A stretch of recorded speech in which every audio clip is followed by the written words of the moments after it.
Man, I love that. Bing bus and Pat rules for coming up with that, dude. That is the greatest sign on ever. But hey, what is up, party people, vandals, and whatever may be lurking out in the darkness?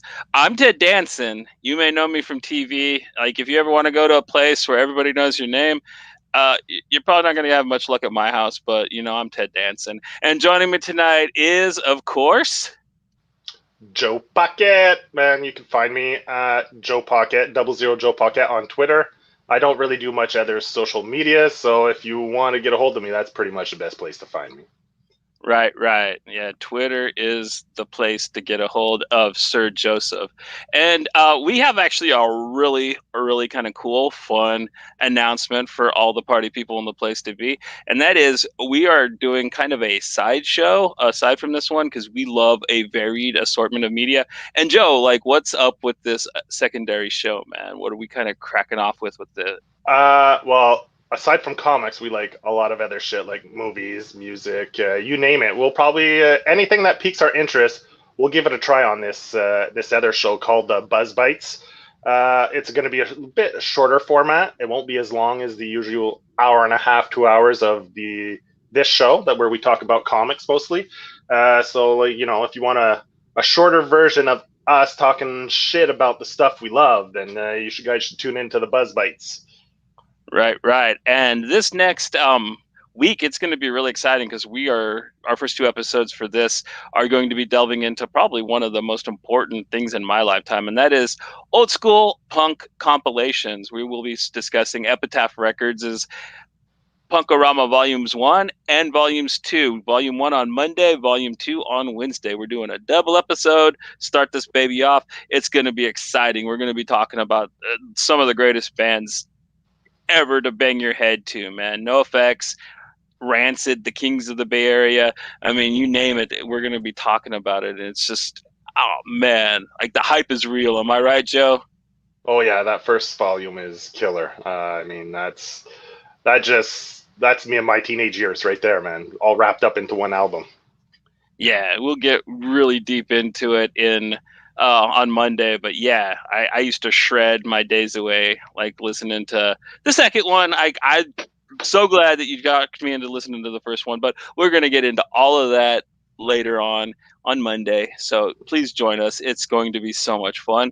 But we're doing our typical Pink Buzz comic show, and we can't do that without starting with our check-in. Joe, man, like, what have you read this week that is totally groovy?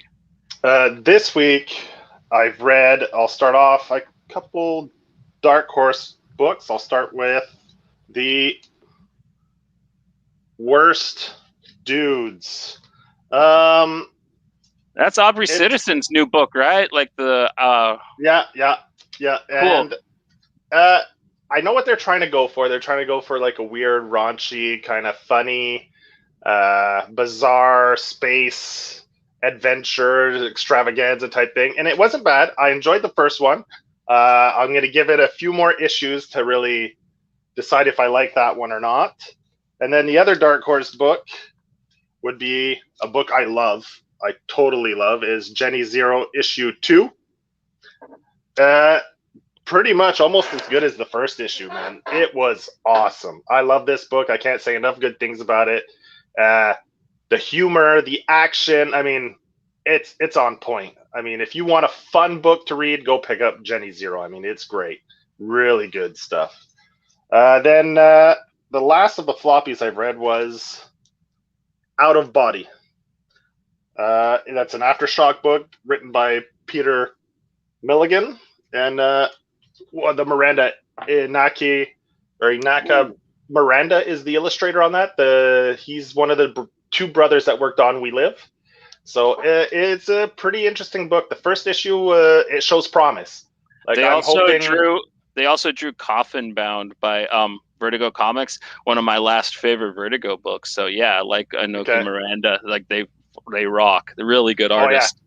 Really, and We Live, man. I can't say enough good things about that book either. So if you want some more Miranda, pick up this book, and you'll get a little taste, or to hold you over till We Live comes back with the second arc.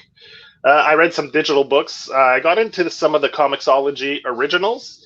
I read the final issue of Snow Angels by Jeff Lemire and Jock. So the first arc wraps up on that one, and it was pretty solid. Good stuff. I mean, typical Jeff Lemire is always the quality is always very good with him, and Jock is everyone knows Jock. He's a pretty well known name. I also read Hailstone. The first issue's out on Comixology Unlimited or Kindle Unlimited. You can read it for free if you have any of those subscriptions. And it's kind of a mid-century kind of Western style supernatural book. They didn't really reveal everything in it, but it has to deal with a creature or some kind of spirit, or anyway, it's going to have ties to, I'm sure, indigenous culture and mythology. And finally, the last book I read as another Comixology original was 40 Seconds. The whole first arc is out for that one, and I'm about halfway through on that one. It's a sci-fi tale of, I'm not sure yet because I'm only halfway through and I haven't, they travel through time or space through these portals, and their mission is to go, I'm really not clear exactly what their mission is yet, but it's some pretty good sci-fi fare. If you like sci-fi, it's pretty solid so far.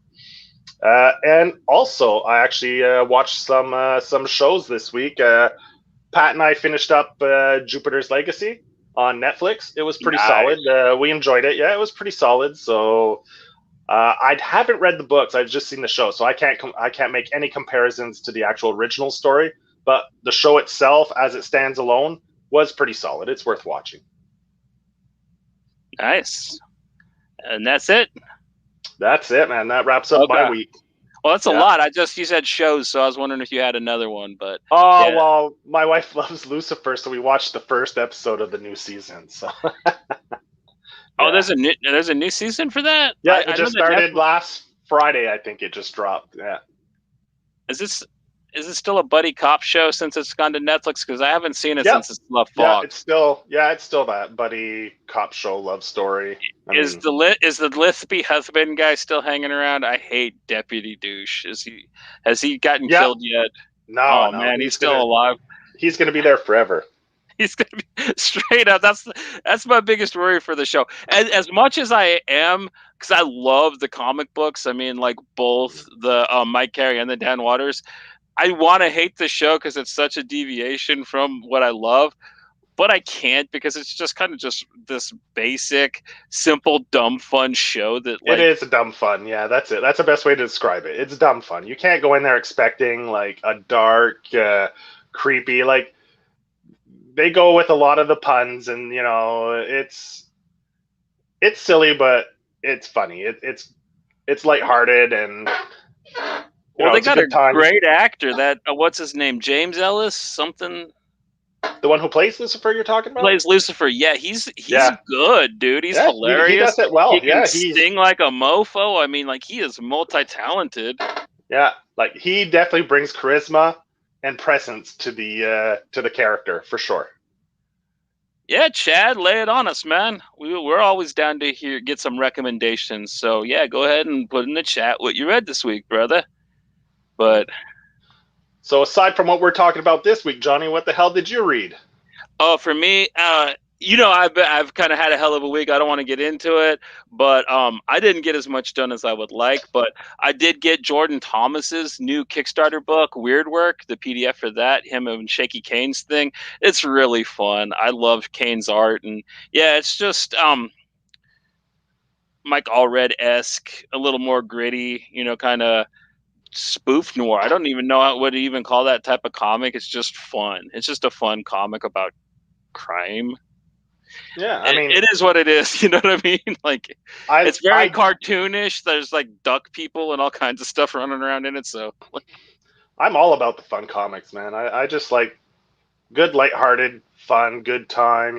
Like I don't like a serious, pretentious piece of work is always fun once in a while, but man, I'm always going to go back to the good fun stuff. Something that's just a fun read. You get a chuckle. It just puts a smile on your face as you're reading it. I mean, that's what comics are for me. That's what I want. Right. And that's why I kind of really, really like what Jordan's done so far with his career. That's why I really keep following him and just endorsing everything he does. Because, I mean, he went from Frank at Home on the Farm, which is probably one of the most cerebral, esoteric horror stories I've ever read. Then he did Mugshots, which is this really kind of cool. I hate to use this, but it is an apt term. Brubaker-esque noir tale. It's pretty good little one shot. And now this weird work thing, and he's just like, dude, look at me. I have variety. I'm good enough to be one of the '90s Brit classics. I could have rolled with Milligan and Miller and them, you know. And I'm like, I believe it because what he's put out so far, just incredible. And I'm really happy that Scout is releasing a lot of his works because I. He's going to be a megastar. Mark my words. I'm not right about a lot of things, but I guarantee you, Jordan Thomas is going to just light the world on fire one of these days. And then, much like you, I don't know if this is on Comixology, but this is a graphic novel that's only available through Amazon. I bought it from a Brit writer, artist named Russ Daff. It's called Stick It To 'Em. And it's like this really kind of 1960s hippie-esque drawn, surreal, Snake Plissken type thing about this ninja dude named Tyler who has to go and into the wastelands out of like this one protected city in the post-apocalyptic future, and all this weird stuff happens to him. The book doesn't reinvent the wheel. It just makes that ride on that wheel incredibly smooth and fun and just entertaining and engaging. You could get the thing for $12. It's oversized a little bit, and it's a really thick graphic novel. I think it's 400 pages maybe. So I can't recommend it highly enough. It's just a good time on paper, honestly. It's called Stick It To 'Em by Russ Daff, and that's basically all I got in this week, except for finishing the Invincible cartoon finally, which was good. It's cool. It's not ever going to be my jam, but like I like the show. I haven't finished it yet. I think I'm up to episode 4, so I still have 2 episodes left to watch on that. It was good though. I love the animation style. I just like the fact that there's a superhero cartoon that's drawn that good from the West. That's what really kind of makes me love the show. That, and I don't know, I like a lot of the side characters. I just have a hard time with our hero. I just kind of want him to get his ass kicked all the time. He does. Yeah, but they write him like that. You know what I mean? You're just like, oh my god, you're just so punchable. You're worse than Iron Man, bro. Like, how do you even do that? He does get his ass kicked quite a bit. So, you know. Yeah, he does. He gets wrecked. Yeah. He's pretty tough kid. Yeah, he can take a lot, and he takes a licking. He definitely takes a licking. Yeah. So you do. You get paid in full for entertainment value with that show, and I can't recommend it enough, man. Like Image books and properties should be watched more than I'd say Marvel stuff. If you have a affinity for wanting to see more of it, that is. Yeah, it's quality. It's a quality animation, like you said. They didn't pull they put a full budget into that, and they didn't pull back, man. It's like you said, it's quality. If you want good production animation, that definitely fits the bill. Yeah, dude, the action and the fights, it's all so clear, it's all so detailed, it just looks good for a Western cartoon, you know what I mean? Because they even kind of kept with the Bruce Timm Batman-y type art, but like it just moves, it's not blocky, it doesn't move slow, it flows. Yeah. It's really good. The quality so far, I've watched 4, and the quality is consistent all the way. You know how for the first episode they'll really pump out like the highest quality to get you hooked, and then as it goes, the quality wanes as the series goes in. But 4 episodes in, and I found the quality maintained is right there. It maintained the quality all the way through so far. We're looking at a man after my own heart. Let's see. Our buddy Chad Brown, he's been reading Deceased, Dead Planet, Hotel. Hell yeah, dude. Anything John Lee's. Keep it. TMNT Urban Legends Volume 2. Legends of Usagi Yojimbo. Without a doubt, Usagi Yojimbo is the greatest comic book ever written. He is the greatest comic book character ever. So yeah, you're on the straight and narrow good path reading any of that. He's also been reading Plastic, which we covered not too long ago. Great book. Lots of spork murder. And then Mountainhead, which is soon to be covered. We just have to know when Goose is going to Yeah. be tortured by his work, because Next time Goose is on, we plan on covering that book. So yeah, pretty soon. Yeah. we kind of promised him that, like, yeah, Mountainhead, he would have to be here when we talk about it, but that one is coming because we all have a really, really huge chubby for that book. That's, yeah, John Lee's at his very best. And thanks for sharing, Chad. That was a pretty good list, buddy. So, Yeah, some quality books there. so Joe, this week, man, we got some pretty neat stuff. I would like to. It's kind of neat because we kind of covered our weird tie together thread in two different ways. They're all European books, while at the same time also being very pro and ally books towards ideas of feminism and transitioning. So we kind of have like a really kind of woke episode for everybody, which we didn't plan for when we decided to do this, but screw it. Like, why not? But They're ever beautiful since books. ever Yeah. since we started, it just seems to work that way. There's always a reoccurring theme coming through all three books so far, every episode. So it's just fitting. And what are our three books this week, Joseph? Which in no particular order of discussing, but we'll be talking about WolvenDaughter, Mawrth Valliiis, and Aster of Pan. Right. So yeah, really beautiful European artwork all the way throughout, and really strong stories about people that are raging against. You know what I mean? That's kind of the neat thing that's going to tie this together. It's all about, fight the power, and I'll always be down with that. Yeah, good stuff. I only had read Aster of Pan previously before, so I read the. No, actually, I did read the other one a little while back, but WolvenDaughter I just read this week, and I have to say I was impressed. I liked it. It was good. Well, I mean, WolvenDaughter is definitely the newest one, I think, too. That one the PDFs just barely came out for it from Quindry Press, and let's go ahead and talk about that one first, since, I mean, like, there is a lot to say about it, though. I mean, it's a powerful little tale in a very small package. It's, what, 50 pages, 48 pages, somewhere around there? Roughly about that, yeah. It's a double issue, roughly. Yeah, but I mean, on top of that, though, it's a anvil of truth that just showers you in, stuff that, I mean, it makes you feel sad and it makes you feel good at the same time. But before I get too ahead of myself, the book, of course, is called WolvenDaughter. It's a collection of 4 new original graphic novels presented by a company from Scotland called Quindry Press.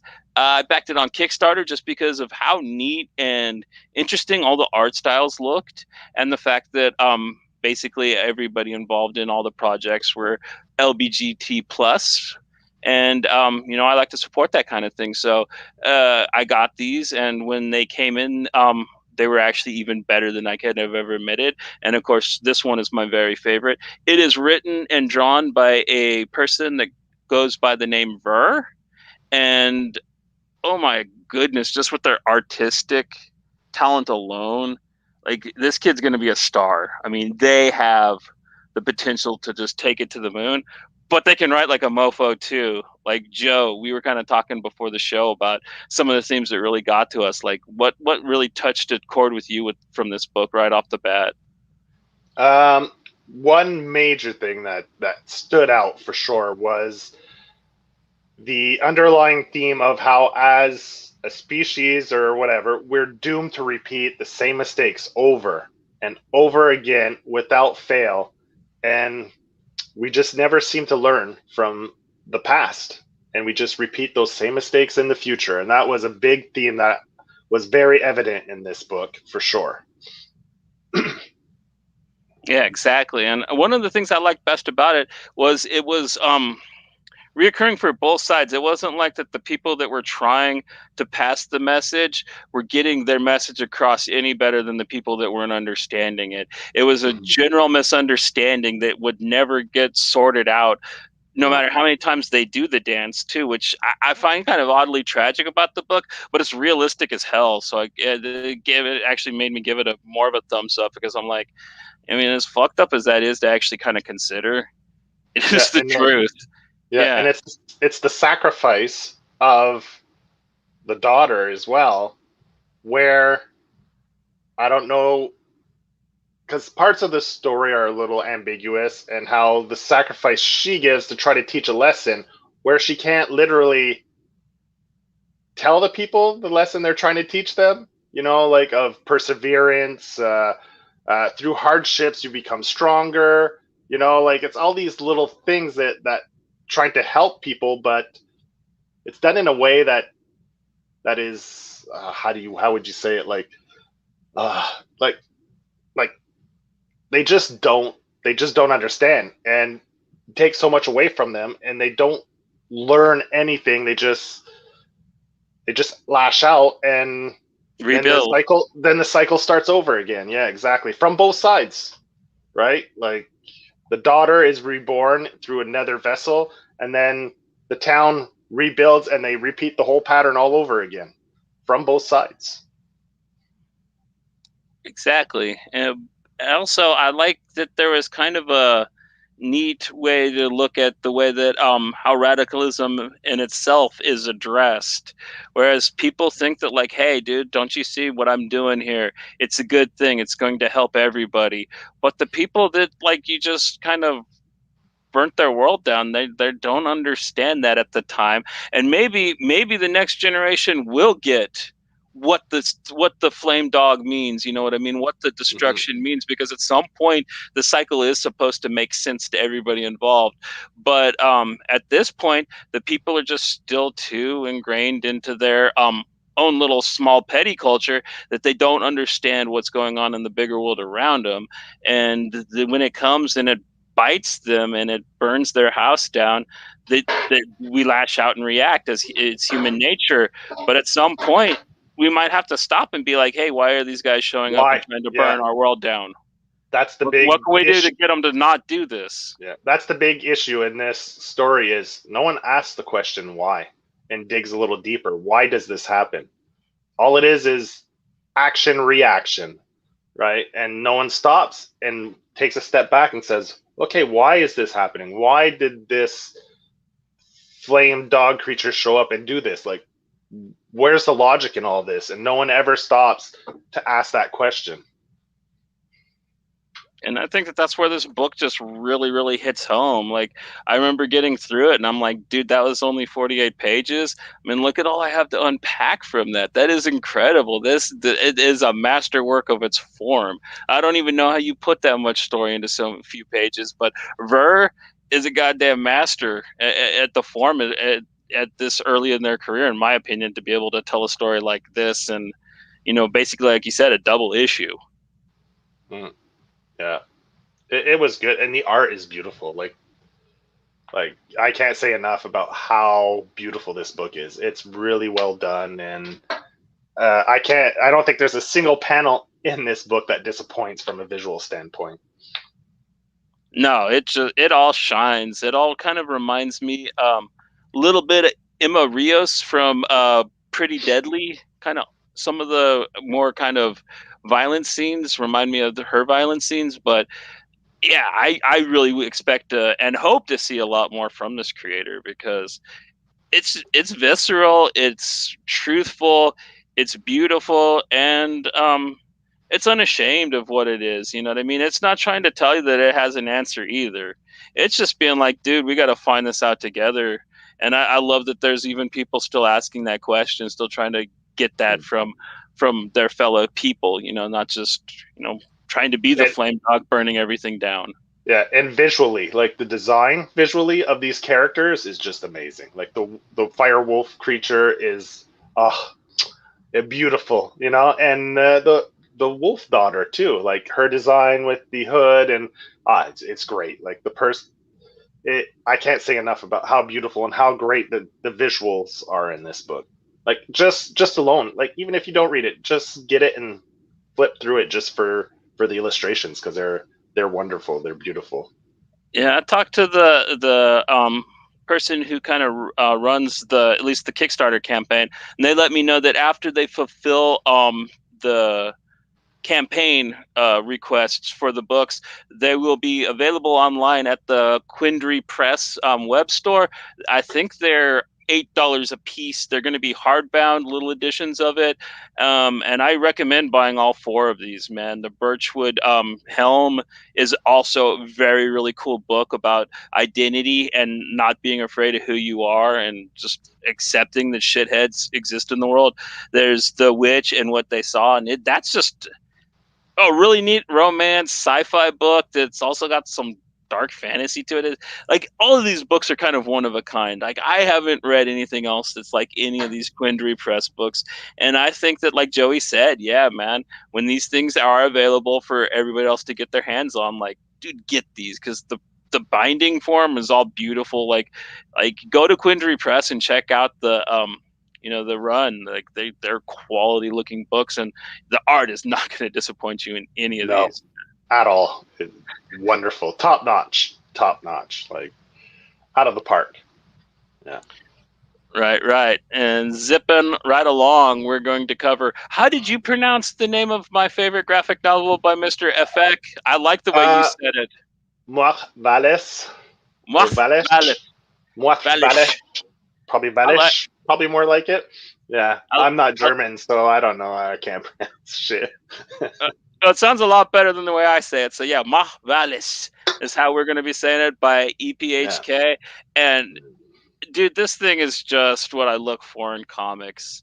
It reminds me of the first time I actually found like a legit, pretentious Fantagraphics graphic novel that was just something that was pretending to be something else, but it actually was a deep, meaningful thing, while at the same time invoking several other things from my childhood I absolutely adore. There is a heavy emphasis on Aeon Flux, probably one of the most captivating cartoons of my lifetime. Like, I do not go a day without thinking about that thing in some aspect or way. It is one of those things that if you let into your life, it will infect everything. But this book, I think that my buddy EPHK, he digs that too, because there's a strong feeling of that. And it also reminds me of one of my favorite mangas, Blame by Satomu Nihei. And go ahead, Joe. Yeah, back to Aeon Flux, back when MTV had some great late night animation, man. Yeah, definitely have those vibes from this book for sure. Yeah. And this thing, I guess you could technically call it a silent comic. It does have vocalizations, but it's written in a Martian language, and it takes place on the face of Mars. And it's kind of a simple story, but not really. Basically, like, one day, the soldiers are just eating at their base, and 3 planes break their radar.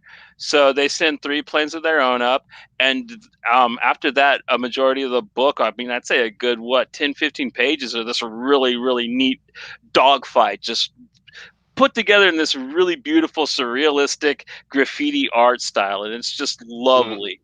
And then of course, they shoot each other down, and the 2 pilots, they're both pretty nicely curvily drawn young women, and they start chasing each other until the one point where, like, one gets their helmet knocked off, and then realize that, like, yo, dog, you look exactly like me. And she pulls her helmet off too, and then they get attacked by this cave bear, like, chimera thing, and a kind of an odd friendship is born, and then some other weird stuff happens to them. And you learn that the book is actually just a meditation on the grotesqueness of war in general. I mean, it's not about military specifically or anything. It's just about the way that war breeds people to think and see each other. And I think that he did just a wonderful job. Joey, what do you think?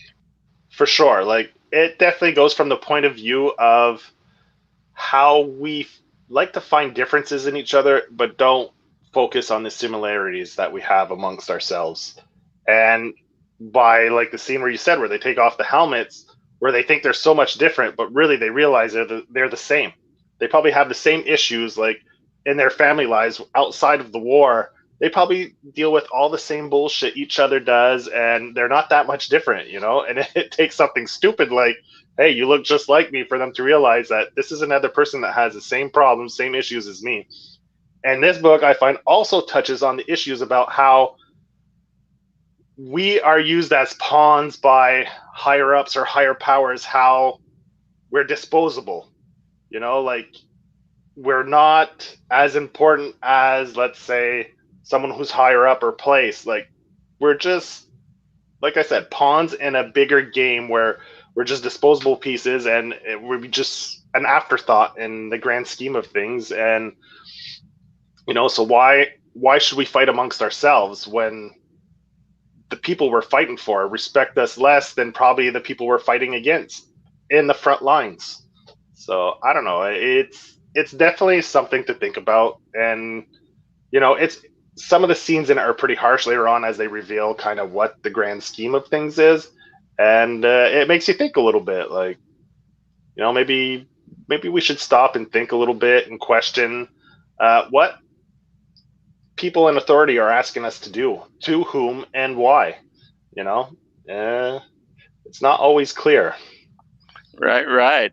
And on the aspect of art, dude, like, is there a single panel that you look at and be like, hey, man, like, that could have looked better, like, at all? I mean, or is this just one of the most beautiful things you've ever looked at that's been put out and called a comic book? I mean, I have to say, every single book we're going to talk about tonight are all beautiful, like beautiful, beautiful, beautiful. This has got a different style than the previous one. Like you said, it has more of a urban graffiti kind of, with heavy lines, heavy contours of the of the of the characters. It's got quite a bit more graphic style to it, but with a bit of a cartoony maybe style to it. But it's really good. The action is good. The movement, the motions in the art are great. Like, there's a lot of movement, there's a lot of action. It's very vibrant. his coloring choices are great too. I like Yeah. that her gun is like white and orange, like her outfit and stuff. It's really neat looking, like that he even like designed the guns and all that to be just so different looking. And it's the panels are very energetic, like the perspective, the positions, he does a great job. Well, the book never stops moving, and he does the panels on purpose to make you feel that, like, you are running with the characters, like you are watching their feet like kick rocks and stuff, and you actually kind of feel it the way he draws it, in my opinion. And I remember when I was like skipping through Kickstarter and I accidentally found it, I thought it was a Brandon Graham book at first. Like, his logo and kind of the first little art piece I saw is like, you probably know him best. He's doing that Rain Like Hammers book. I've read him for years though, but yeah, when I saw that, I was like, huh, great. And then I actually like opened the campaign and looked at it, and like, Epic puts Brandon Graham to shame. I hate to say it, but yeah, I was just like, yeah, I am so getting this. I think I paid $12. It's a nice little digest size graphic novel. I don't know how many times I've been through it since he sent it to me. And the best part about this, for all you people listening or might listen, is that Image Comics is actually releasing this as an original graphic novel in the near future, and it's going to be a wide release. And I think that pretty much any discerning good fan of comics that likes rad sci-fi with a neat little bit of realism sprinkled on top, I mean, you need to have this book in your collection, in my opinion. I mean, this thing it's one of a kind in American comics. I mean, it's really cool that these Euro guys are kind of coming over here and making these books for U.S. comics like this. But it's crazy when you think about how the story is told, and the subject matter is pretty heady, but there isn't very many words. It's all told through visuals, and it's such a clever and well executed way to do it, because you get what he's trying to say 100%, and there are no words to describe anything that's going on. So what a wonderful way he did this, and well executed. Like, I have to hand it to this guy. Like, it's impressive. It's very impressive. Well, I mean, it's a big book. I think it's I don't know, somewhere almost 200 pages, I think. So I mean, like, there is a lot to it, and everything is drawn out in detail. Like I said, like a good portion of the book is the dogfight. Then you got the foot chase. Then you get the attack from the lion thing, and then you end up in the weird catacombs with the robot arms and shit, and like it gets really weird, and like all of it is it all gets its own time to shine. It's not like anything's rushed. It's not like there's only something that's only a couple panels long and you're just meant to skip that part of the story. Like, you get this whole, like, I would say it probably transpired in maybe a half hour at the longest storyline, and it just hits hard. It hits fast. Yeah. It doesn't ask you if you feel good before it hits you again. Yeah, it's really well done. It's really well done. And like, don't be intimidated by 200 pages, because you'll get through this, because it's all visual. It's it's like a full storyboarded movie, basically. Like, you go through it, and it's really well done, well executed. The art is great. I can't say enough good things about it. I mean, it's a beautiful book. It's my favorite thing in 2021 so far. It's definitely my favorite thing I've gotten from Kickstarter, which is saying something, because I've gotten nothing but amazing from. Well, that's not true. There's 2 campaigns that kind of suck, but aside from those, I've got nothing but amazing from Kickstarter. But like, honestly, Mawrth Valliiis is like, yeah, it is what I look for in books. I mean, I say that often, but this one really kind of personifies it. There's just something raw and primal about it that makes me think that comics should have always looked like it, but they never have before it. So it's one of those things, when you look at it, you'll just be like, it'll make so much sense to you, but like, even though you've never seen anything like it before. Yeah. It's worth checking out. When it hits, when Image drops this, go pick it up. It'll be worth it. Everyone should enjoy this. I mean, especially if you like sci-fi, it's definitely a good sci-fi story. Just a clean, fun, fast-paced sci-fi story, right down to the bare bones. If you want it in its simplest form, that's what it is. Amen to that. I'm also going to be using his books to improve my art style. I'm totally ripping off some of this dude's techniques. So like, if you're like me too, like, you're going to want to probably get like the Image version of this, because it'll probably be printed bigger, and like easier to kind of learn dude's lines if you do it that way. For sure. Good artist. Definitely talented guy for sure. Oh yeah, he's wonderful too. He's a really funny dude, man. Like, probably the funniest German I've ever talked to, that's for sure. Yeah, well, Germans definitely have their sense of humor. Yeah, do it. Yeah, this dude's a crack up. I really like his work, and yeah, he's promised me that, like, after he gets that Image money, he's got more books coming fast. So I'm just like, dude, I'm here, man. That's all I need to know. Like, do you want my money now, or should I wait till those come out? Like, I don't care at this point. I trust you. You're good for it. Image is putting your book out. You're fine. I trust you. Yeah, if Image backs it, man, then that's usually a good sign of quality book. Oh yeah, I'll prop up like a lot of those smaller ones, man. But like, until they screw up majorly, man, Image is my wheelhouse, dude. That's like the bread and the butter. They're killing it. Like, has Image really put out anything that's been garbage? I don't think so. Everything they put out has been quality. Yeah, no, I can't really specifically think of anything that I could just look at and be like, shit. I mean, I guess we could go to like 90s popular opinions crap, but I even like half of those books too. Like, dude, I legit have like the old Silvestri Cyberforce books and shit. You know? Yeah, I was there if you want, but like, dude, that was part of my youth. I like it. Hey Ray, I was there at the beginning too. Yeah, dude. I was there at the beginning too, so. Yeah, man. Like the Max, the Pit, the 10th. I don't know why. Savage Dragon. Prime. Shadowhawk. Shadowhawk. Prime was the Image? No, Prime was Ultra. Prime Ultraverse. was. Sorry, Ultraverse or Malibu. Malibu, Yeah, exactly. Yeah, they yeah, were on the. I was gonna say the Men in Black people, but then you said Malibu, and I'm like, that's the yeah, name. yeah. Sorry, I got that mixed up. No, they Yeah. Image had Supreme, very Oh, similar. that's it. But, Supreme. That's the one I'm yeah, thinking of. Supreme. Yeah, Teixeira. Teixeira drew that. Yeah, yeah, yeah. well, I mean, it got really good when Alan Moore started writing it, despite who created the character. Like, Supreme's actually one of the better Superman analogs you could probably ever read because, like, yeah, back when Alan Moore actually cared, he wrote that book, and it's actually pretty decent for, kind of a early Image Superman analog-y thingy. Like, Yeah, yeah. Oh yeah. I definitely read it I over enjoyed. Spawn. Hey, when I was what was I was maybe 15 when that started, Image, and hey, as a 16-year-old, I loved those books. They were visually like no one was making books like that visually Oh anywhere yeah, else. with You with know, the so with the die cut covers and shit. Hell no, man! Like that was cutting edge. I know that they printed like a million of them, but I mean, some of those things should still be worth money with all the metal that's printed on them.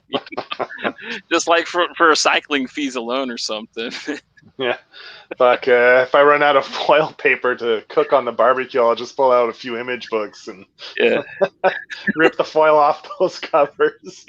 it's okay. Nobody's ever gonna read Troll issue 2. Like, yeah, or what's his name? Uh, Troll. Yeah, I think Troll was like, it's like that yellow and Pit orange. Like, no, Troll. Badger. Right. Or is it? I don't remember that one. I don't remember Troll.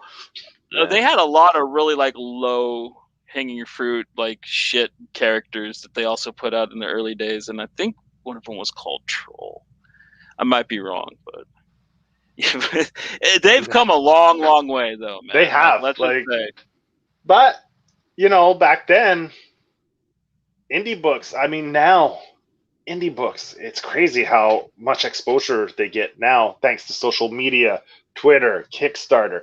That didn't exist back then, so these indie books didn't get half as much exposure. So they couldn't reach the heights of popularity that they do now, which is wonderful. So that's one great thing I could say about social media is it definitely helps a lot of these books that normally wouldn't back in the 90s wouldn't get any exposure get much more exposure that they definitely deserve, and it's like we that's were a wonderful thing.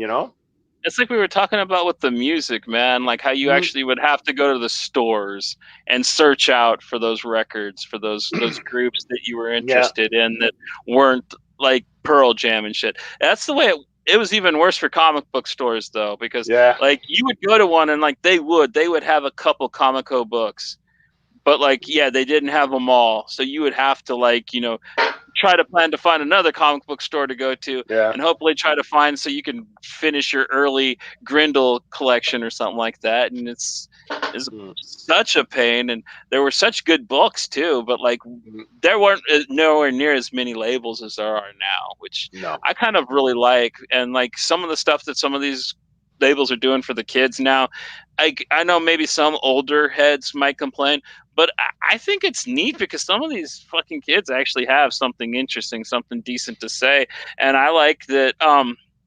You know, Scout or Source Point, and I think even Behemoth is starting to do it to an extent. Is looking at these books on Kickstarter that people are actually having an interest in it, and they actually have an ingrown fan base because there's already the people that raised the 10 grand or whatever they needed to get the issue out, so they just pick these books up and run them. And I mean, bless them for doing it because like Because they can give them a lot more exposure. Like they have the marketing, they have the advertising that maybe a Kickstarter doesn't give a person.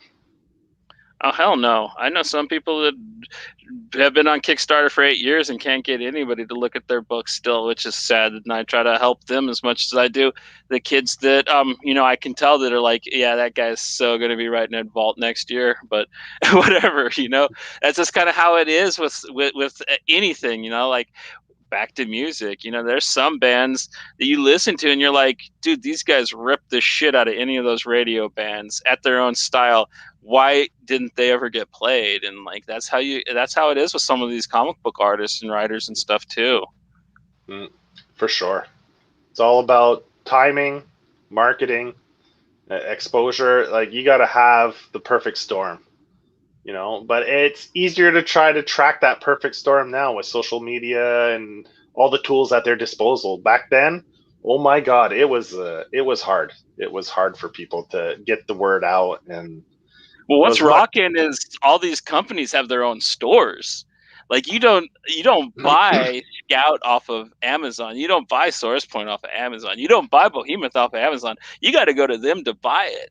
So Yeah. and it's a really good marketing thing. And they don't hose you either. Like I'm not saying that like these guys are like getting one over on you by making you do it like that. You actually pay. I don't think I've overpaid for anything from any of those companies. But the neat thing is the way they got it now. Like they get the money, and hopefully so do the artists. It matriculates down to them.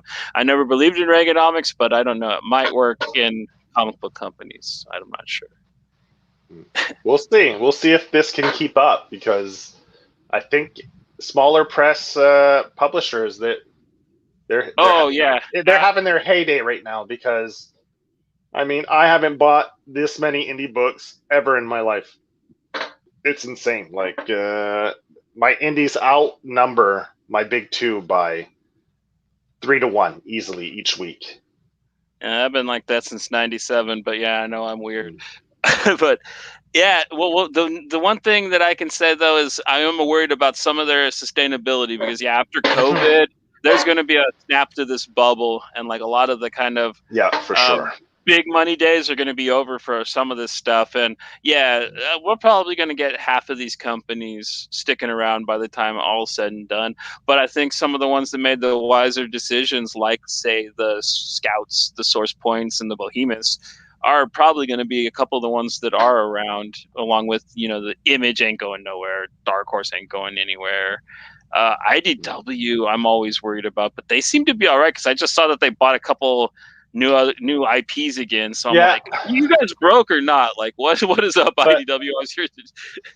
I think this is where Behemoth might have an edge over the others, because they have invested in other IPs like Hotline Miami, which is a video game. What's the one? The Girl Who Walks at Girl Dark Walks Home Alone at Midnight. Yeah, they got some movie tie-ins. They've got tie-ins, where it goes beyond the comic. Like, you could get more stuff based on this world in a movie, or so that, you can branch out and grab fans from, like, someone who loved that movie finds out there's a comic, they're like, oh, I might check it out. So you might get more new fans come in, and like, I think they're doing it right. They're not going too crazy with the IPs, but they're getting some, and I like the mix that they're going with. It's interesting. And the books they've been putting out have been pretty good quality too. Like everything I've read from them, I haven't got a book from Behemoth where I've like, I won't get the next issue. Like, each book they put out, I'm like, okay, I'm gonna pick up the next issue because this has promise. It's definitely, the quality's there. The story's interesting, and it definitely hooks you to want to read the next issue. Yeah, they find like genuinely, interestingly weird things to put out that keep you interested, because that's the way I am with them too.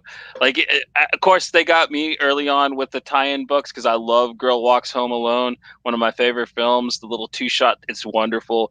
I don't know, it kind of ties really well to the film. I heard they're going to do more with that though. But when it comes to the other stuff, like Purple Oblivion and everything, it's dude. Like, they make.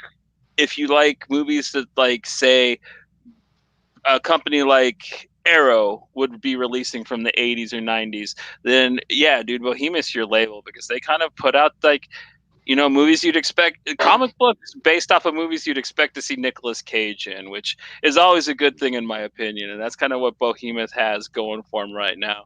Along with like Osaka Mime, which is a masterpiece. That's going to definitely win some awards for me this year. Yeah, it was good. I enjoyed that one. Mm-hmm. Yeah. Oh, we got Chad mentioning James Stokoe. Yeah, which is great. We are aware of that. Yeah, I have the hardcover. I have pretty much all of Stokoe's work. Like, I even own Maddie. He did 2 pages in that. Like, I don't like to admit that I own Maddie though, but Joe has the hardcover. I at least just have the soft cover. Yeah, I have the hardcover. Yeah, because he's a hard case. But yeah, man, going on to our last one. This one, I love this book, but I think you have actually a funnier story about it, so I'm going to go ahead and let you take over on Aster of Pan, if that's all right, Joe. You want to take the lead Sure. on this one? Let's just say Kickstarter isn't all unicorns and rainbows. Let's just say that. All right. Aster of Pan. It's a Magnetic Press book. Which Magnetic Press is pretty much doing Kickstarters for all their books. And this one is done by Merwan. It's a great book, beautiful. Aster of Pan. I have the Peach Momoko cover, which I think I wanted the regular, and they sent me the peach anyway. That's another story. You had to actually select it. If you bought the Kickstarter, you get the peach cover automatically unless you request the original. The regular? Yeah. Oh, there you go. Another reason, another negative check mark on the Kickstarter. Well, they figured you wanted the exclusive Kickstarter cover because you could only get the peach. I preferred the regular cover, actually, because the regular cover captures the essence of the actual book so much better. With her with the hand up and like the ball, just me against the world, motherfuckers. Straight up, dude. Yeah, pretty gangster cover. Yeah, it's good. I prefer the regular cover. So if anyone has the regular cover, hardcover, I'll trade it with you straight up for the Peach Momoko, man. No questions asked. Anyway, all right. So Aster of Pan. It's a story of a dystopian future where politics are decided through a game of dodgeball. So if they're going to take over, let's say, two territories are kind of warring or something, well, they decide who wins by playing a highly competitive game of dodgeball. And let me tell you, this book is tons of fun. It has tons of action. The way the action is illustrated and depicted in this book is nonstop, balls to the walls, fun. Like, every page has something great. Like the way he captures the expressions, the body language. I can't say enough about how this guy illustrates this book. It's a wonderful, wonderful read. Like anyone who picks this up will definitely enjoy it. Whether it's such a weird concept, you think dodgeball, but man, it works. It's great fun. Everyone should pick this book up. I mean, the sports angle is only kind of a small part of the book. A lot of it is fending for yourself and having gang fights and stuff. But yeah, the actual game sequences, it's fun. I think that it's really well thought out. The rules and everything to it. Yeah, like all throughout where she's like, cheating! They're cheating! And she's running around just like, bam, bam, bam! Cheater, cheater, cheater! And she's, it's great. Like this girl, the main antagonist, she's hilarious. She's got spunk. She's got attitude. Oh man, she's got a chip on her shoulder. She's great. Like I can't think of a more fun main character and protagonist I've read in a book in a while. Like this girl has heart, and she's loads of fun to read. Like it was such a great character. Such a great character. Yeah. And then to the art, I really like that.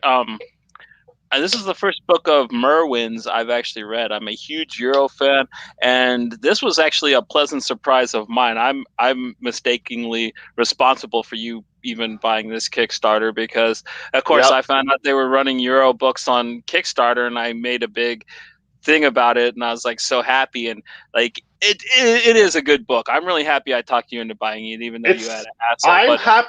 Let's just say the end result, I'm happy that I have it, but I could have gotten it in such a better way.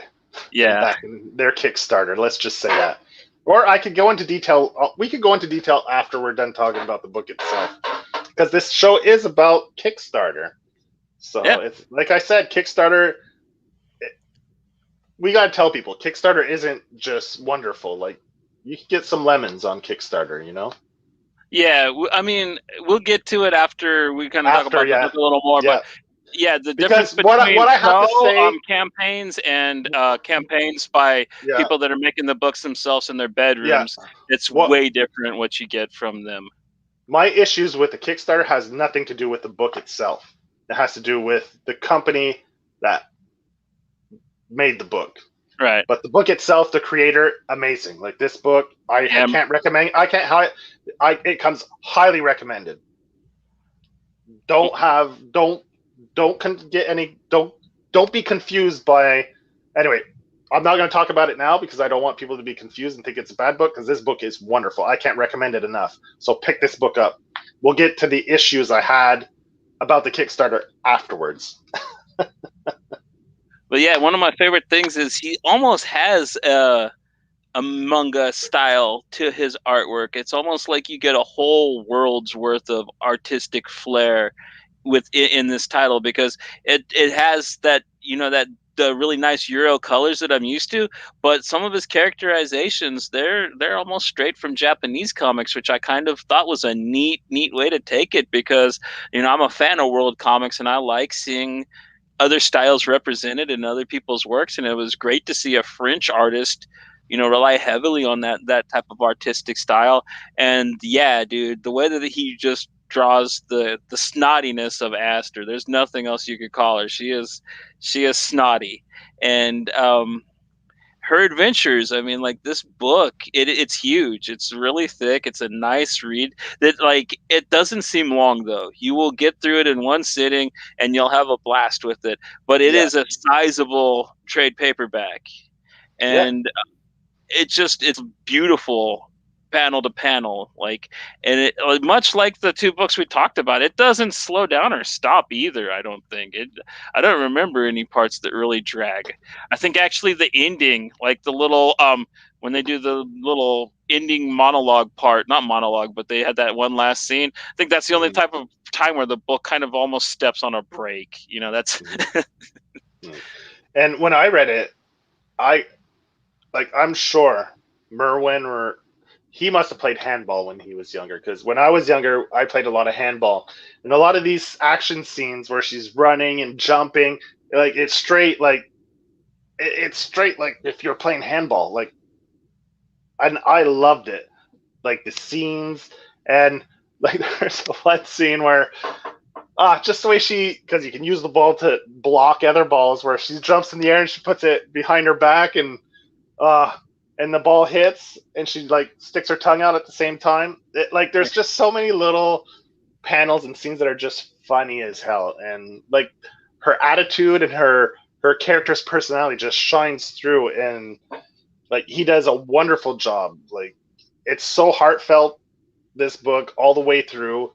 The characters are well developed. I can't say enough good things about it. right. I mean, like, I just love seeing European books being available over here, but I love it when they're just as good as this one, because, I mean, like, I've read a lot that I've enjoyed, but this is probably one of the most exciting and entertaining ones. A lot of them I'm into. Some of them are very pretentious. Some of them are like, look at how smart our book is. This one's just like, hey, you want to have a fucking good time? Yeah, Dude, run along with Aster and play some ball, and yeah, it's just a kick in yeah. the pants the entire ride. Yeah, Astra's like that person when you're at a party and it's all quiet, everyone's sitting, no one's having a good time, then all of a sudden this person shows up, and then they're the life of the party. Well, that's Aster in this book. She just brings it to life. It's nonstop. She does everything in this. Like it's good. It's really good.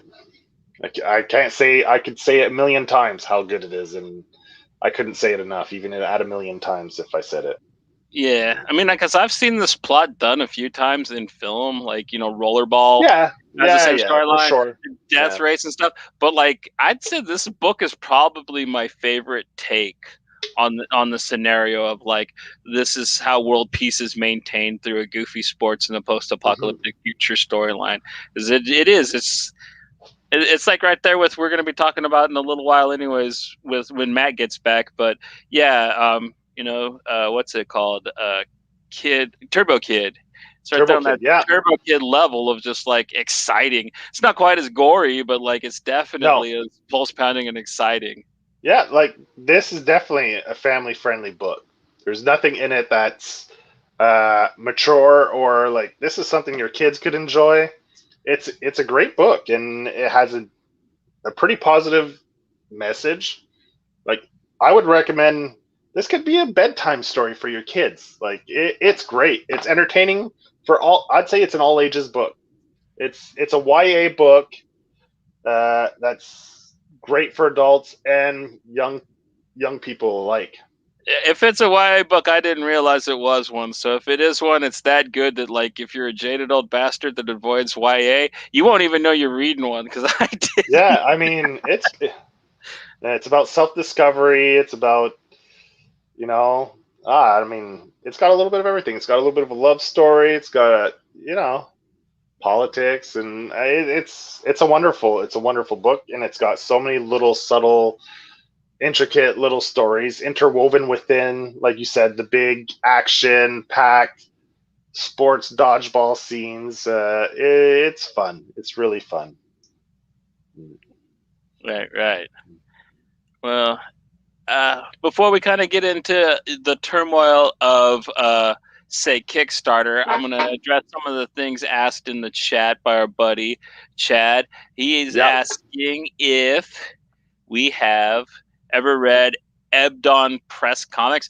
Our buddy Fulci has. I've been interested in them because I love Lucio Fulci movies, and I know that they do a lot of comic adaptations of, like, the old Italian giallo movies. But no, I haven't checked them out yet. I'm really interested in seeing what they do. Like, Joe, are you familiar with them? Have you seen any of this stuff yet? Nope, not at all. That's why I read that before in the chat, and I was curious to know what that's about.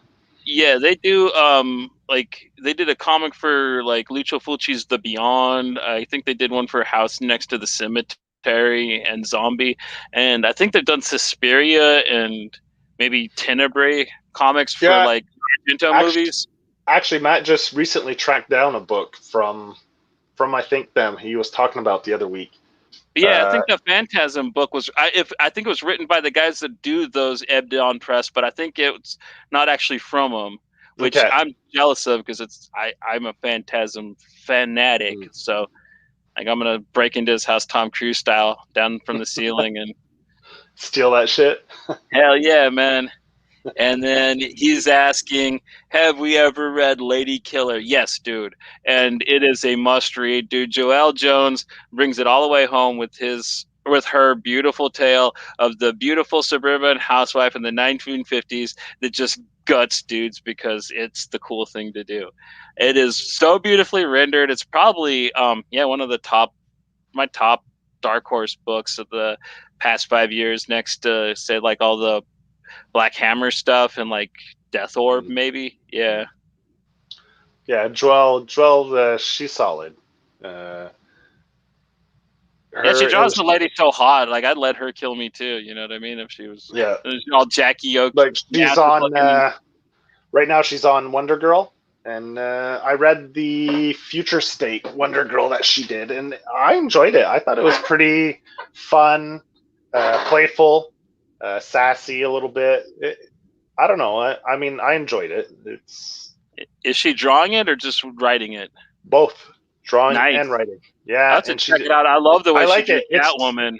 It's got a bunch of charm. I really enjoyed it. I was surprised. That was the book I was kind of on the fence about picking up and reading, and it's probably the one that impressed me the most. Hell yeah. But yeah, when it comes to Kickstarter, you got to know what you're getting into, and you got to understand how the economy works there. It's a neat place if you want to actually get involved in how comics are made and how. Oh snap! What is up, Tara? Tara up in the house. Oh, she dropped in. She found some time. She was saying she was going to. What is up, home girl? Yeah, how's it going? She all about the Dutch porn. But yeah, we got the thing about it is sometimes pros will hop up in there, man, and you got to be weary when they do, or actual, like, big licensed companies. Like, some of the biggest misunderstandings and disappointing things that have been done in crowdfunding have been, say, like, when Boom Studios hopped on and they did the Keanu Reeves comic, which was a total bullshit campaign that was just, dude, like, the thing was going to run anyways, you know what I mean? Like, I'm just going to buy the regular trades for it when they get pooped out. Like anybody that backed that thing thinking that like, oh my, like I doubt that most of those books will hold any value, if any at all. And that's Well, kind of they the thing won't that you got to because worry about. they won't hold any value. It's already started because they printed so many. That was one of the few boom books where it had a huge print run. And right now, like even the ratio variants and stuff like that, I guess, are going for dimes on the dollar. Like those books are worthless because of the same thing that happened with Image and Marvel and DC back in the 90s. They had such huge print runs that none of the books have any value. And that's where I heard what's happening with Berserker. And some of these companies, they will put out these books that are going to get released by the studio regardless. Every now and then they might offer like at least where I'm going with this is at least Magnetic Press, you get all kinds of perks out of their shit. But the thing is basically you're paying to basically pre-order a special edition version of a book while we are financing the actual entire print run of the book so that they can have it ready and on Amazon and stuff for people to get it regularly after the campaign's over. And the thing is you got to understand that it's not like say like I talked about him earlier, Jordan Thomas. Like I actually kind of almost have like a relationship. When I talk to him, he knows who I am because of over the years since Frank at Home on the Farm. Like I've known the guy and I've talked to him and backed him and supported him. So like, but you're not going to get that with these companies, and some of them aren't particularly right. Some of them will have their books out online and in stores before you get your campaign backed versions of them, and that shit ain't right. Long before. Yeah. How long did it take, Joe? A year? Month and a half. Month and a half. My LCS had it a month and a half before I did. And you know what? Like you say, there's perks and stretch goals, but you know what? I'll give up all those perks and stretch goals if you give me the book before my local comic shop. And not only that, shipping in Canada is notoriously expensive. So I would have saved $20 to $30 on shipping.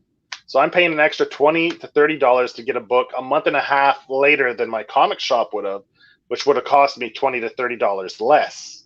And you got the cover you wanted too. You get stretch goals that are pretty much just Dollarama goodies. You know that you know what, you want to give me a stretch goal? Sign the actual fucking book.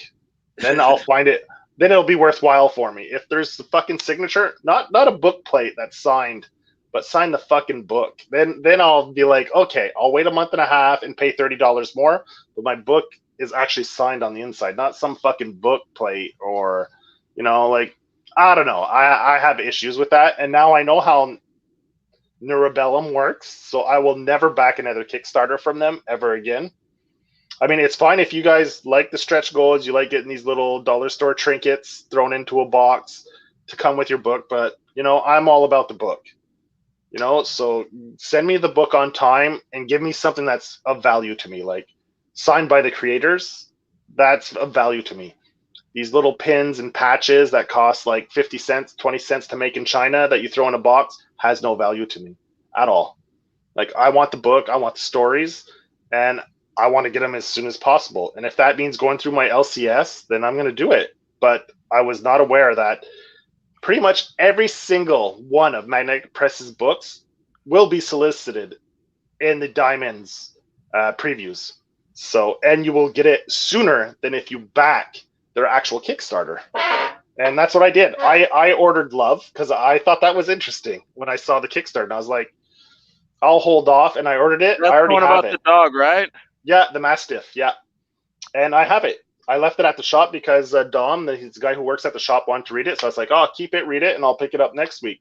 And I've already got it. And I'm sure a lot of people that backed that Kickstarter don't even have that fucking book yet. So yeah, I don't have Wacamo yet. They've been telling me for like 2 months that book's been ready to ship. So yeah, I know. I did too.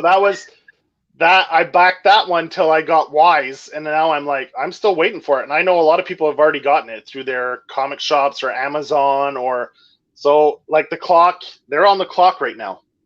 I know the copies have been out through comic shops, and I don't know if it's available on Amazon yet, but that clock is ticking on them right now. I don't know how long it's going to take, But if it takes a month and a half again, then goddamn, those fucking bastards. And I had to pay like $30 extra for shipping. Ugh.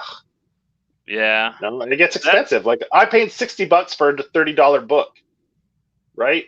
And what you're trying to win me over with these fucking stretch goals where it's all like Dollarama shit or these little prints that you put out, and you know, I did that once, but it was a book from Poland. You know, it Yeah. made sense why I was paying so much money. Like there's all kinds of restrictions and regulations against them, from what I understand. So yes, I understand that. Like I completely agree. But these books are solicited in the Diamonds preview. Yeah, you know, like it's not like it's hard to find. Or right now, you can order Wacomo or whatever it's called there. You can order it right off their site, and you can have it within a week, straight off their website. You know, and if you back to Kickstarter, you're gonna have to wait. But I get like a coin. There's a coin, man. I don't know. I keep backing them because I don't know. I like those Peach Momoko covers, and I don't know. It's just European comics. I can't get. I get caught in the whole thing. That's like, oh, dude, they're putting another J.D. Morvan book. Yeah, like, I love J.D. Morvan, so I'm gonna try to do everything I can. I think by supporting the Kickstarter and getting the book actually backed and funded to where they can print it at all, like guarantees that I might get more books from J.D. Morvan in the future from this company, and like I'm willing to support that, even if I have to wait a little longer. And they're a big company. Those books are getting made regardless. It's a cash grab. They're made. They're put out by. They have 2 to 4 page spreads that's reserved just for them in the previews. And only bigger companies get that in the Diamond previews. The smaller companies get like a little, like they get nothing. Magnetic Press gets 2 to 4 pages to themselves, full-blown page of one book. And that doesn't happen for every book in the previews. I'm sorry, but their books are getting made regardless if the Kickstarter goes through or not. I'll take your word for it. I mean, I just going off of kind of what they say, but I don't know. Well, they're trying to sell you. There's cheap. It's like cheap car salesmen. They're gonna sell you on it because they want your money. Well, their books not cheap though. Their books are nice. They're really good bound. They got the round covers. Like I said, what I'm saying now has no reflection on the quality of the book, the product itself. It's how they market and how they run the Kickstarter campaign. How they run the Kickstarter, and they're very vague. They're not upfront about how they the Kickstarter isn't even run under the same name as the actual publishing company. Yeah, it's run under Neurobellum, which is actually a subsidiary, I guess, that they created just for Kickstarter to run their Kickstarters for Magnetic Press, because they're all Magnetic Press books. Yeah, Neurobellum is Magnetic Press, but I think they did it to be kind of sneaky, because if it was written Magnetic Press, people who pick up the previews would be like, well, Magnetic Press has a 2 to 4 page section each month in the previews, so I'll just order it through the previews. But they don't want that, because they want your money way ahead of time. So is there superhero stuff bigger than I thought it was that Roar Studios that like Gail Simone is in charge of? I know that like that's one of their things. I know that's one of their spinoffs of Magnetic Press. Is that how you think they've gotten so?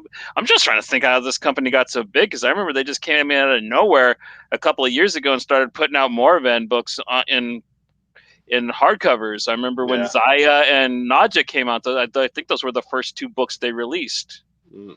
I don't know. Maybe they did some Kickstarters and they got a lot of success and they got a lot of money to back other things for that, and now they've just been rolling with that since. But I don't know. It just rubbed me the wrong way, because right now I'm out $60 for 2 books when I could have just paid for 2 books. It cost me $120 when I could have paid $60. Yeah, it's sad, but I can totally see why you're lost faith in them. You know, if you live in the U.S., they cater to you a lot better. Let's say that, like, because I got my book probably a good month before you got yours as well, right? Possibly. Everybody got their book before I did. Yeah, I remember you were Hulk raged in the chat for the longest time because, and everyone's like talking about how great this book is about it though. It's just like it's not and even that Dom, funny though. at the comic shop, Dom's like, look at what I got. This looks so awesome. I was like, yeah, I know. I fucking backed that shit. And at the comic shop, they didn't even back like sometimes they have the the tiers for retailer. stores. Yeah, The retailer tiers. They didn't do no fucking retailer tier. They ordered it from the fucking Diamond. And I was like, fuck you, asshole. And he had the cover I wanted too, the regular cover. So it pissed me off even more. But yeah, now that I think about it. But I mean, like, there's a lot of that shit. Like, Image guys kind of pop that off every now and then, act like, oh, dude, this is only going to be, and the next thing you know, it's an Image book. Like, yeah, it is what it is. As far as I can tell you, is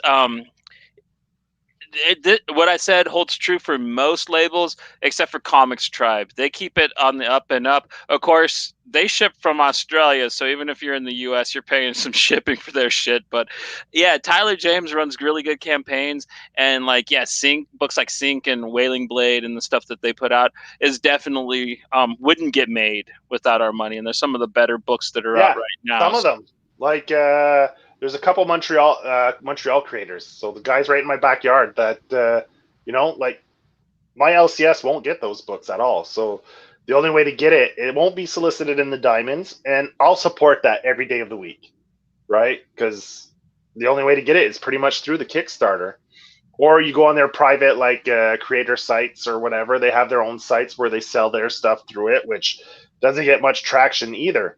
So those creators, like really the independent, small, self-published guys, need Kickstarter. Right. And you get these other companies that come in and get those little sticker that Kickstarter puts out.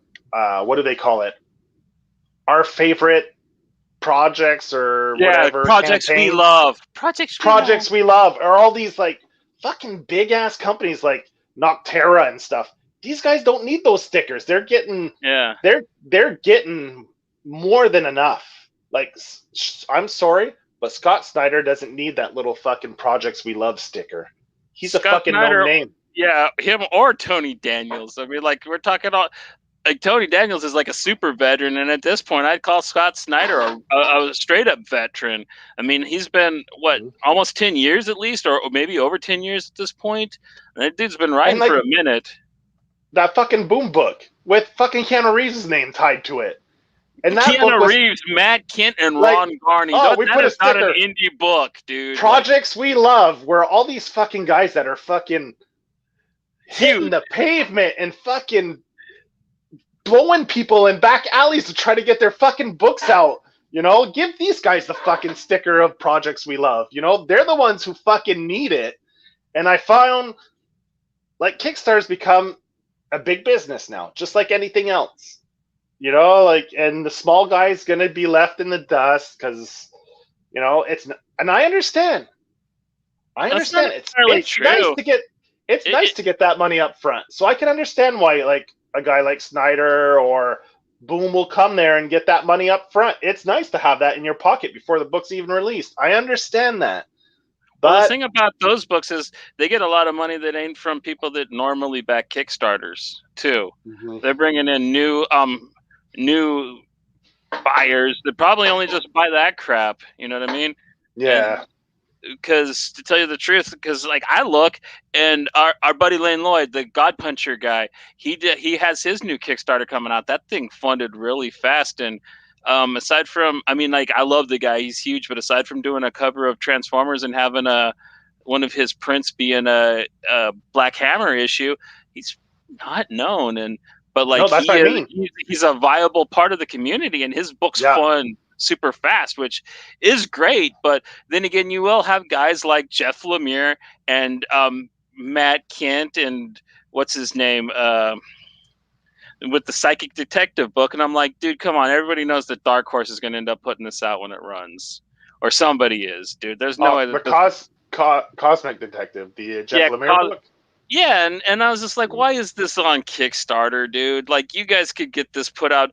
Like, I bet you anything, like, Eric Stevenson would nut his pants at fucking putting that out at Image. Like, honestly. But I'm wondering if these guys went to Kickstarter because, you know, during the pandemic, a lot of these publishing companies stopped printing for like a few months. So I'm wondering if a lot of them had these things kind of in the early stages, and they're like, "Fuck it, we're not waiting for the publishers. We'll go to Kickstarter, get it funded, and keep this project rolling." I wonder if a lot of it has to do with that, but I don't know. Well, Rubs me some of them just use us as a cash mill, as a scam. Like one of the ones that I backed, Maddie, Once Upon a Scam on Kickstarter. That's all it really was. They basically used us to fund the printing of the book so they could have it in stores by Christmas. And they didn't care if we ever got our rewards or anything. And if you dared to ask Miss Alex DeCampi what the situation was, oh my God, she would rain the thunder down upon your head. She is the most toxic person I've ever tried to speak to in my life. And it was one of the most negative experiences ever. So that's why I'm saying, like, big name people, some of these people, they really shouldn't be on there because they don't understand the economy and how the fan base works with most of these things, with most of the creators that you'll know on there. That's where I kind of, Neuробellum rubbed me the wrong way too, because I was like, yo, what's going on with this book? I said, my LCS has had it for a month and a half, you know, like, and they don't get back to you quick, and they kind of brush you off, and kind of like, who the fuck cares? You're just one person, one book, you know. That's the impression I got from Neuробellum. Whereas opposed to Ryan Brown, the Curse Words, they had huge issues with theirs. Like, I'm probably one of the last ones who got my book, but at least they gave constant updates. You send them a message, they get back. They were sympathetic to, you know, like, they didn't make you feel like a piece of shit that didn't mean anything, you know, like, oh, we don't care about you. His was printed in some kind of concert with Image, but in a way that it's not going to be reproduced. Like the Curse Words Omnibus is not going to be available in stores by Image. If you don't get it at this Kickstarter, you're screwed, or you have to know somebody that did, or maybe he'll have some overstock that you can buy after the campaign. Yeah. But in the long run, like, this one print of this omnibus is all that there's ever going to be. So it's almost like a real Kickstarter, and Ryan Brown understands that, because even though he did do the one book with Chucky Soul, I think of him as a very independent creator still to this day. So I think that he doesn't stray too far from having to realize that you have to scratch backs back. These guys pay for something, and you gotta get it to them, even if it's late. Explain it to them; they'll understand. Yeah. And they did, and they kept you updated every second. Like, there was no going dark for 2 weeks. Like, they let you know, like, every 2 days, at least once a week, updates. And whereas Neuробellum, it's like, oh, we got all our shit out to the stores, and now the rest we don't care. We'll get it done. We'll get it done when it gets done. Basically, was the attitude. Our U.S. backers and the stores got their shit for everybody else in the world. It'll happen. Our website got their books. The Amazon got theirs, and all the LCSs got theirs. The rest, well, you'll get it when you get it, you know, type attitude. And I was like, fuck, man, that's such a shitty way to do it. But yeah, I hope we didn't scare you away from crowdfunding if you're into that sort of thing, because it's a beautiful way to be a comic book fan right now. And there is just so much neat stuff coming out. And the thing is if you make a big enough buzz about some of these books, Source Point and Scout might put them out, so next time you won't have to pay $25 an issue for the damn Kickstarter for issue 3. You know what I mean? So, like, yeah, there's a lot of payoff to it. It's a fun thing, but like, if you see somebody that you think is too famous to be selling their wares on there, you're probably right. You probably shouldn't back the campaign. You're probably going to get hosed on it in some way or another. You're probably going to get a quality book that's made okay, but you're going to have a headache getting it. But yeah, like, I mean, if you see a big name, just wait. You'll get it in your LCS. Yeah. You know, try to give these smaller guys the attention on Kickstarter. Try, like, when you see Boom putting a book up like Berserker or Snyder or whatever, man, like Neuробellum, you can get it through your LCS. Order it through the Diamonds. Unless there's like a variant cover. If you're a variant whore and you really need that cover, then go through the Kickstarter. But otherwise, if you're not, you could save yourself a ton of money. You'll get the book earlier, and you know you're going to get it for sure. Whereas a lot of these other smaller self-published guys really need this Kickstarter to get their books out, and they need your attention more than these well-known creators that just go here on Kickstarter to try to get that money up front you know, where their book's going to come out anyway, and they're going to get their money eventually anyway. Just, you know, I mean, like try to think of that. There's several people that are actually on the up and up, but still use it as a main thing because they work too much to even like Jonathan Hendrick is a perfect example. People love his book Recount, and it's a wonderful book. And he's actually got some buzz to his name. But while Recount's running, he has like 3-4 different other books he's running on Kickstarter. He's got the zombie series he does, the Freak Show books. He's got he's got 2 or 3 others that he kind of rotates around, and he's always got more than one project in the fire. And some of these kids are just working their butts off. Like Jonathan Thompson, who does Burn Residue, he's got Game of Doubles coming out. Really swell guy, really works his ass off to try to get all the buzz about his books he can. And it's kind of sad that, like, you know, I try my hardest, Joe tries his hardest, because we know these dudes and they barely catch on. And then, like, all of a sudden everybody's like, Keanu Reeves got a Kickstarter. I got to put $1 million on that. It's like, why, dude? Keanu Reeves doesn't need $1 million. Like, there's what, a $2,000 variant. Come buy it. Like, fuck off, man. Give me a fucking break. Ugh. Anyway, but Aster of Pan, Magnetic Press, awesome books. Just order it straight from either from their website, or pre-order it through the Diamonds. Solicits, man. Or if you live in the a lot of headaches. Or if you live in the U.S., their Kickstarters are usually headache free. But like, yeah, if you live in Canada, you're gonna end up like Joe and having to wait 2 months for a book and some Cracker Jack prizes that really don't. Like, when you get your book on time, those Cracker Jack prizes are the shit. But like, when it's late, you're just like, how's this supposed to make me happy? These trinkets. Yeah. this I almost felt like throwing them all in the fucking garbage when I got my book. Like, these fucking child labor Chinese fucking products. Like, fucking, you're probably paying these little children fucking a penny an hour to fucking make this shit, and you think I'm gonna be happy about it? Fuck you. Amen to that. And I think that's where we're going to leave this one, man. That is a great message. I think we covered a lot. We talked about a lot of fun stuff. And, man, this test really ran well, man. An hour and a half, just the two of us. We kept it flow. We kept it fun. Everybody that hung with us, Tara, Chad. My buddy Alex was in the house. In to say what's up, man. Alex 2.0 is up in here. My buddy Rhea. Was that it? Rhea. She popped in to say hey. She's the Zod Writer co-host like I am. So yeah, thank you guys. Don't stop reading. Only back Kickstarters that you trust. And never be afraid to, back Kickstarters though. And ask around. If you're not sure, just get on Twitter, get on wherever your social media, and ask around, man. Look into it. People know. Just put the word out, and you might get something. Someone might come back and be like, "Yeah, that person's solid," or avoid it. Social media is there. You can use it for good. We don't just need to use it to bitch and complain, but you can use it for some good stuff too, man. So let's try to keep it positive as much as possible, even though I've been bitching for the last half hour.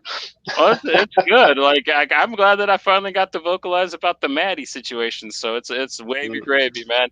But until next time, I'm Ted Danson. You can find me on Twitter at JohnnyAlpha81. Some people call me that. I'm trying to kill that character off though. But until then, don't stop reading. This is Graphic Vandalism, Pink Buzz. And join us Monday while we talk about some good old school punk rock. Joey, you got any last words for the folks? Yeah, man. Like, come and see me on Twitter at 00JoePocket. And the things I post on there can be a little racy at times, but hey, it's all in good fun. So come check us out on Monday and Wednesday. We're going to be talking about some great music. So come check us out then. Pow, pow. Later.